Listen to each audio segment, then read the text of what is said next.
The Peasant and the Dragon. A peaceful village rests beneath gentle hills, fields of barley swaying under a sunrise sky. Wooden cottages with thatched roofs line a simple dirt lane. Smoke curls lazily from chimneys.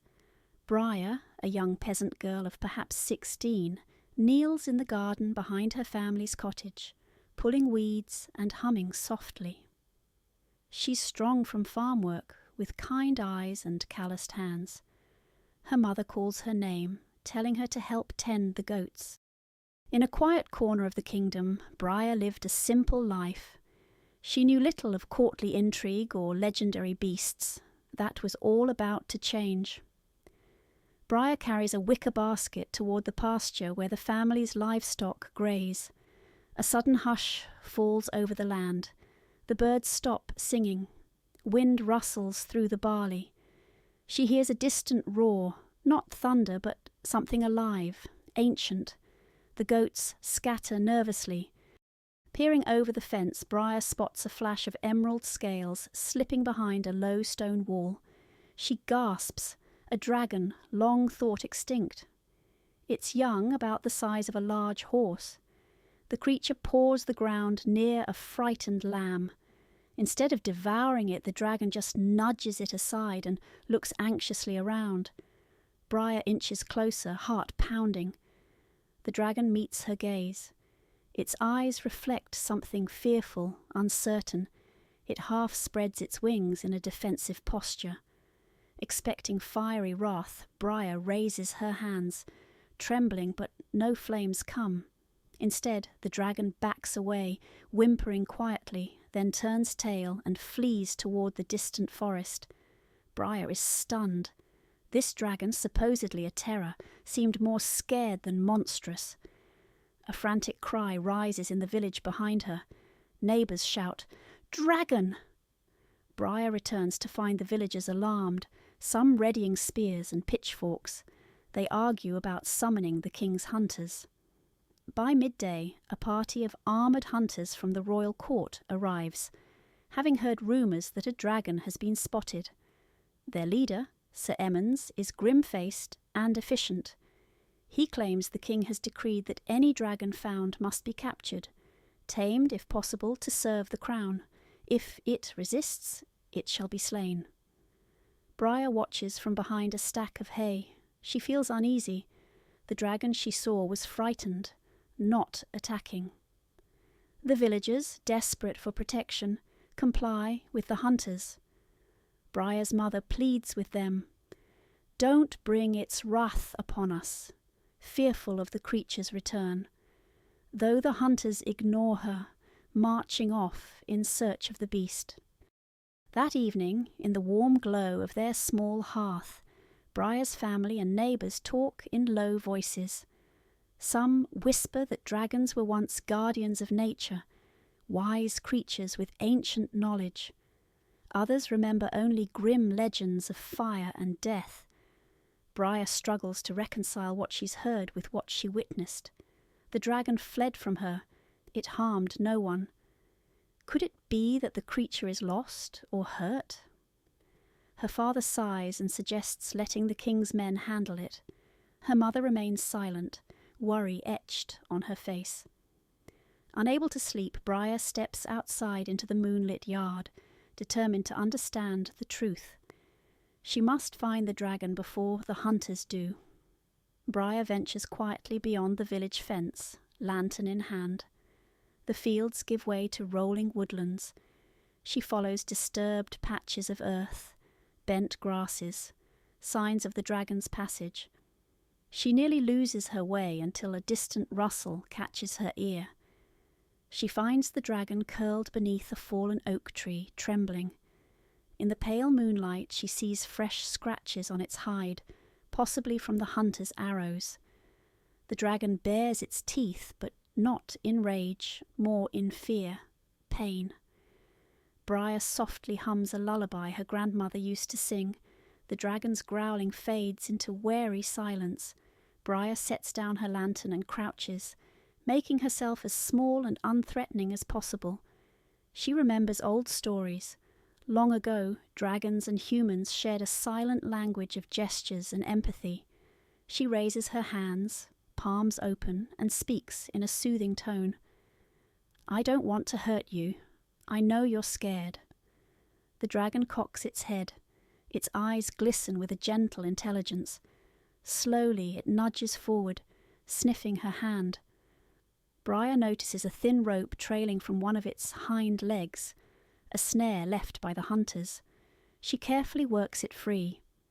The dragon exhales a warm breath, a sign of tentative trust. Briar realizes this creature is no mindless terror. It's young, alone, and likely separated from its kin. Why is it here? She must find a way to understand. A sudden commotion breaks the quiet night. The hunters approach, their torches flickering between the trees. The dragon recoils, frightened. Briar urges it to hide deeper in the forest. Before fleeing, the dragon nudges a stone out from under the brush with its claw. Upon that stone are strange runes. When the hunters appear, Briar slips the stone into her apron, hiding it. She tells the hunters she saw the dragon fleeing west. They rush off, cursing their luck. Briar returns home safely and by candlelight studies the runes. They resemble symbols she saw once in a tattered old book at the village healer's hut, signs that might indicate prophecy or warning.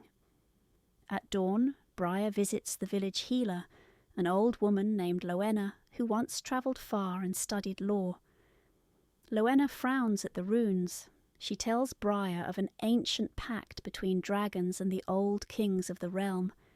The dragons protected the fields from blight and floods, ensuring prosperity, while the kings swore never to enslave them.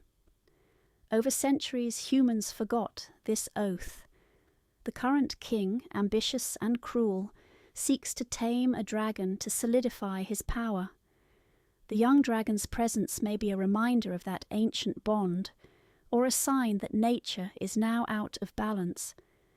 Loenna suggests Briar try to understand the dragon's message fully. Perhaps it seeks help or warns of a coming danger. Briar's heart sinks.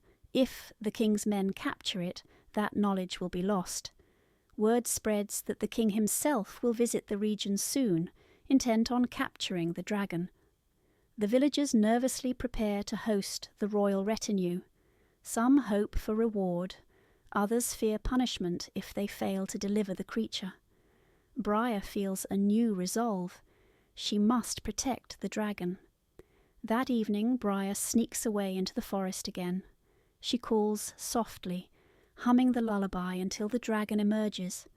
She shows it the rune stone, and the dragon tilts its head, pressing its snout against the markings. A low rumble passes through its throat, a kind of language.